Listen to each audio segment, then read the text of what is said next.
দোলযাত্রা বা হোলি হলো একটি জনপ্রিয় ও তাৎপর্যপূর্ণ উৎসব যা বসন্ত, প্রেম এবং রঙের উৎসব নামে পরিচিত।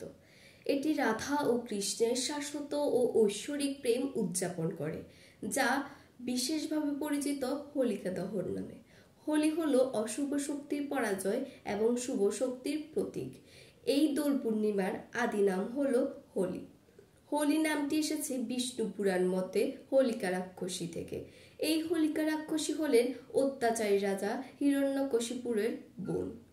হোলিকা রাক্ষসী বিষ্ণু ভক্ত প্রহ্লাদকে হত্যা করতে একটি ফাঁদ পেতেছিলেন, কিন্তু বিষ্ণুদেবের মহিমায় প্রহ্লাদ রক্ষা পেলেও হোলিকা রাক্ষসী নিজেই সেই ফাঁদে পুড়ে বধ হয়। এবং এই ঘটনাটি থেকে বলা যায় হোলি হলো অশুভ শক্তির পরাজয় এবং শুভ শক্তির প্রতীক। সেই থেকে আবির্ভাব হয় আমাদের ছোটবেলার ন্যাড়াপোড়া, যাকে হোলির আগাম বার্তা বলা হয়।